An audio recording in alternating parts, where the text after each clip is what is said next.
Hi guys, welcome to Donk TCG. I'm Jacob, and today I've got John with me. Do you want to say hello? Hey guys, how's it going? And I've also got Ian. Do you want to say hello, Ian? Hi guys. So today is now Monday, and we had pre-release both Saturday and Sunday. And I just thought we'd talk about the cards and decks we played. Does that sound okay with The you guys? pre-release was a blast this weekend, yeah. Yeah, man, pre-release was awesome this weekend. It was great. So, off the top of your head, best card you pulled all weekend? John? Oh, I managed to get an Ultra Necrozma. I was pretty happy with that, but it was regular art, but I did pull two gold cards. I managed to get the secret unit energy and the secret energy recycler. So I was one of the two of them, definitely. And Ian? Yeah, I also pulled Secret Unit Energy and half art Naginado, which I was pretty happy with. And half art Ultra Necrozma as well. So Yeah, you're you did almost pretty ready well. for your deck then? Just about, yeah. I just need to pick up a couple of pieces and that'll be me good to go. I think probably my most notable ones were the secret unit energy as well. I think we all now have secret unit energies, do we not? Yeah, And the secret not for rare long. energy, secret rare energy recycler. My only other full art was Uveto GX, which I don't know. Do you think it's playable? No, No, Oh, okay. no. no, it's awful. It's So awful. straight to the folder Put then. it in that Guzzler deck you're building. I'm not building it. I've already explained this.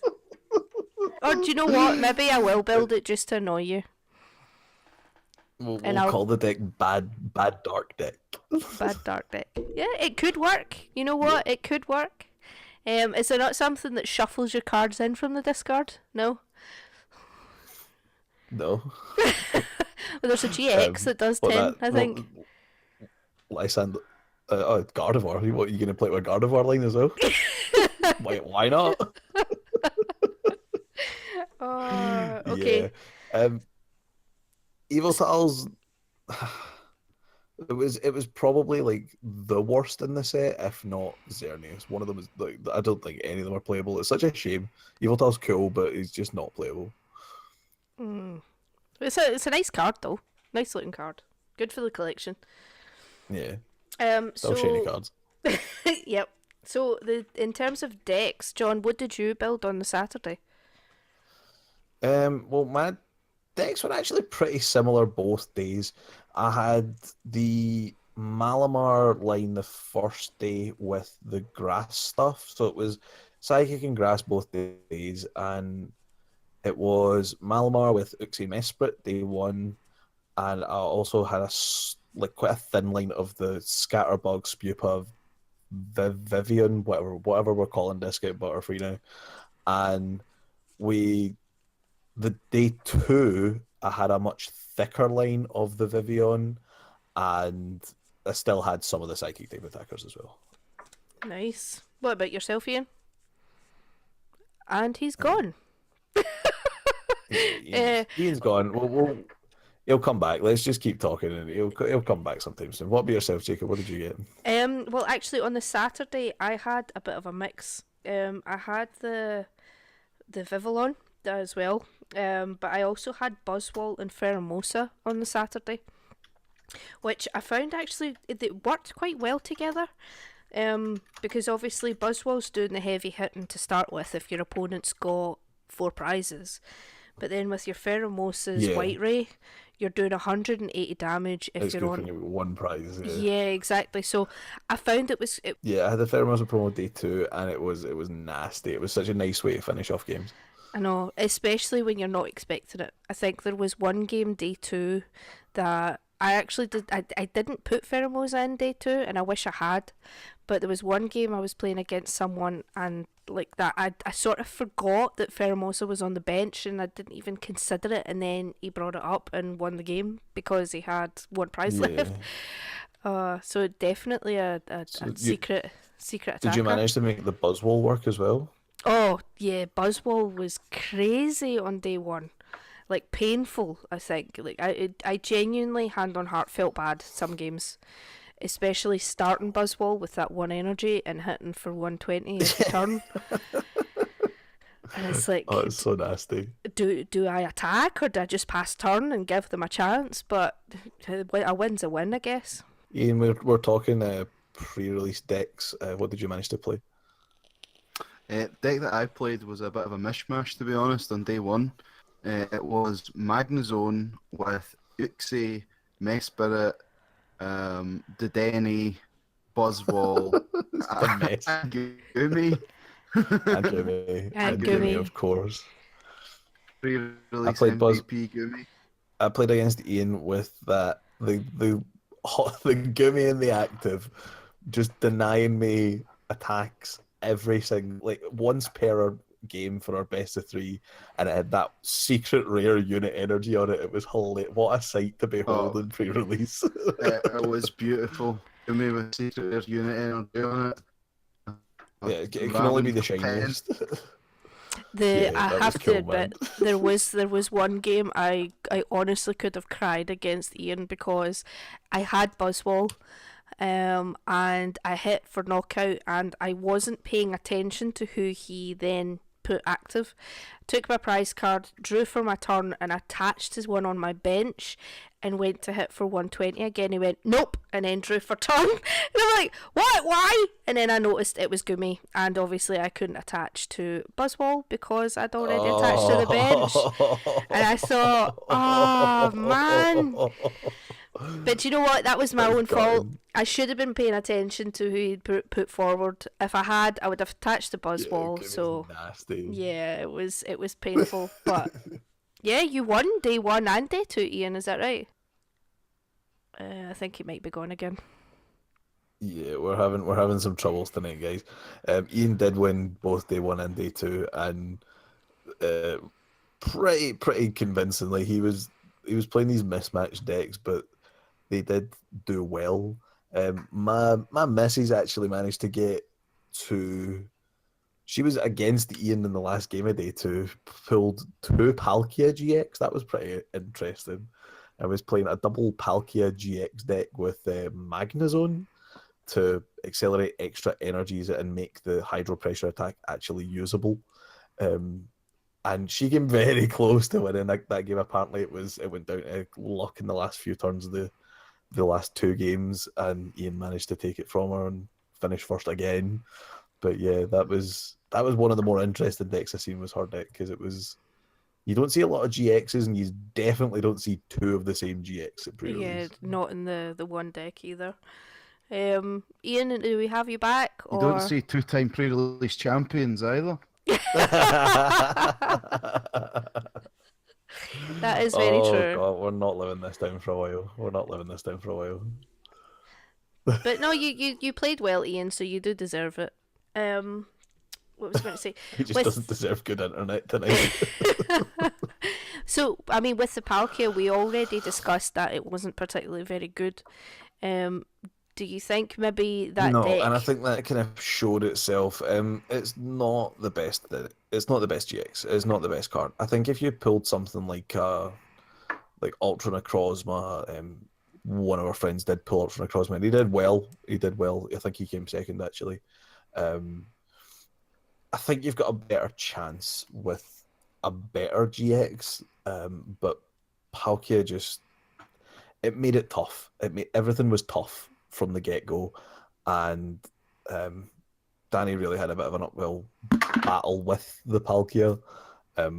She did well, don't get me wrong, but I just think it needs a lot of support, and that support you just don't have at pre-release. Yeah, it's not consistent enough for it to make it good. No, it's too many energies. Definitely, and one of the lines that you got in the packs to build was discount Butterfree.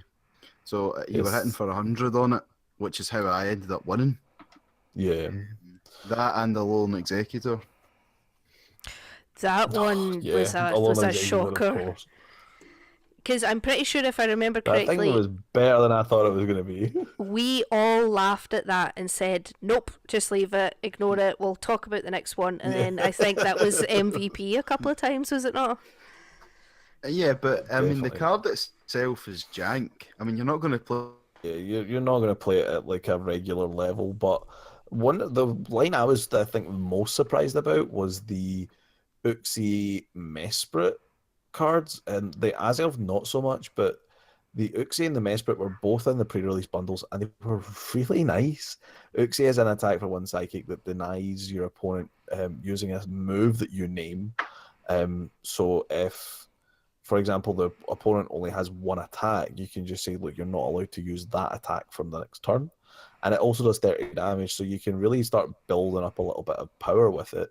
And Mesprit, sorry, was hitting 70 damage if you had Uxie on the bench for 2 energy, colorless energy, so it could be teched into any deck. That was a really nice little line, and that was probably my favorite cards from the pre-release decks. Oh yeah, definitely. I didn't really get a chance to play them on day one, but day two, I really saw the benefits of having them. Especially considering a lot of people seem to have psychic on day two, so we were hitting for weakness a lot. Well, anybody I Yeah, played all had psychic, so that's what I found. I was constantly either hitting for weakness or getting hit for weakness.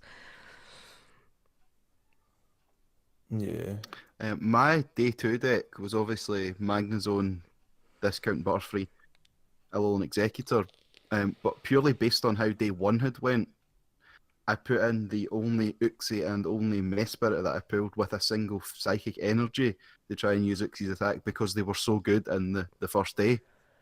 yeah. They were surprisingly good, and in a pre-release format, they were awesome. I think we'll probably cut it a bit short tonight, guys, just because of the severe connection issues that we're having. But is there Yeah, we are anything having some troubles. is there anything else you want to add about pre-release weekend? That was it good? Was it bad? Are you excited for next weekend? I think the cards in pre-release were really telling. It was like I felt when you were pulling cards out your pack, there was a lot of big hitters. There was a lot of big cards and really cool cards, but a lot of them aren't going to see play. But like it was like you were happy to pull things like just the usual stuff from pre-release to just make your deck a little bit more consistent. Mm-hmm. But I found from opening the pack something really strange. There is a lot of stuff in this set that you want, but there's a lot more stuff that you just don't. You do want to see things like Malamars and Poipole and your GXs and stuff like that, obviously, but there's so much bad cards. There's a lot of good trainers. There's a lot of nice trainers in this set, and you're just not seeing them because instead of seeing trainers, you're seeing umpteen blooming spupas and stuff like this. And it's like, come on, like there was a lot of like really janky cards, I think. But there's Yeah. so much stuff I want from this set, and I was when I was building them, not building, but just trying to like work out my play set, see what I'd pulled from the essentially 4 pre-releases. I'd take my girlfriend to 2 pre-releases and pay her in and get all the cards and stuff. And essentially from 4 pre-releases, I wasn't getting play sets of like basic stuff. Like I didn't get a play set of 70 HP rock gruffs, for example, stuff like that, and that's stuff that I want to get. But it's really frustrating when you've opened that many packs and you're seeing like, well, I've got 6 of this really janky card that's just going to go in the bulk. A lot of nice cards in the set though. Just frustrating. Maybe I was unlucky, but it was frustrating the amount of jank I was pulling. Yeah, I sort of felt the same. Ian, what about yourself? Yeah, I completely agree that it's a very top heavy set. And it's a very trainer focused set as well. There's so many trainers that you're really looking to get, and when you're drawing or when you're pulling multiple N porters over and over again, and you're going, where's my Yeah, frying pan? Where's my beast ring? Where's my ultra recon squad? All this kind of stuff. It does get a bit yeah, disheartening. The other thing that's a wee bit sad about pre-release is that we play these decks with cards like Uxie and Mesprit and stuff like that, and they're really fun to play. And it's a shame that they'll never see any more play. That they're just limited to yeah. those 1 or 2 days kind of thing. Yeah, I agree. I think looking to the future, now that they're going to be selling these building battle kits, they're calling them, I think it'll be really nice because this could be it could be a pop-up tournament essentially, like once a month in your local store or something like that, where you do get to have a build and battle tournament, and it's completely reliant on the community picking up on stuff like this and being like, well, this is actually a really good idea. Pre-release is awesome. Pre-release is genuinely one of my favorite formats, and the maybe I like it so much because it only comes around once every 3 months, like, and it's exciting because it's a new set and all that. Maybe that is why it is. However, I would definitely be keeping an eye on all these build and battle kits to see if people are actually picking them up and see if there actually is more pop-up style tournaments happening with them, because it's definitely going to be a fun format. Absolutely, and they've released the big energy box as well. We're getting 45 every energy, so it's almost like Pokemon are saying. Oh, Yeah. sorry guys, God, Ian's. It's almost like, yeah. I think he's trying to say that it's almost like Pokemon are saying, like, go and do this, like really pushing the fact that you can do this stuff in the house, and you can even set it up like in smaller shops that maybe don't have a lot of Pokemon stuff. Like if your shop's Magic heavy, and there's a lot of experienced Magic players, for example, maybe they want to play Pokemon for an afternoon. You know what I mean? And this really allows them to do that. It also allows them to learn how to play as well, because you are limiting it to a 40 card deck. You're not going sort of head first into a full 60 cards. Yeah. But no, the only thing I wanted to the only thing I wanted to comment on when you'd mentioned how it was you were disappointed in getting all these cards that you don't want, but then there's so many that you do want that you're not getting. Beast String, we only pulled one out of an entire box. So I have a funny feeling Beast String is going to be extremely rare. Well, Beast String is a rare card. It's not an uncommon like most trainers. No, I know, but even at that, I would have thought you would maybe get at least 2. Well, I have 3 of the Fire type Heatran reprint from Ultra Prism. And it's like, well, I didn't play the Metal type one. I'm probably not going to play the Fire type one ever. I don't want 3 of them. However, I do want 3 B strings. I want 4 B strings. I want 10 B strings. Do you know what I mean? I want to be able to get B strings for everybody. Yeah, no, I know. So we'll see. We'll see what happens. Ian, you want to say anything, or are you able to say anything before I stop? I'm sure you guys have covered it all. Apologies for the technical difficulties, obviously. I know you'd like to hear the wisdom of the champion a little bit more. Oh God! Right, okay, cut them off. Cut 'em off. Right, bye, guys. Bye. Good night. Night.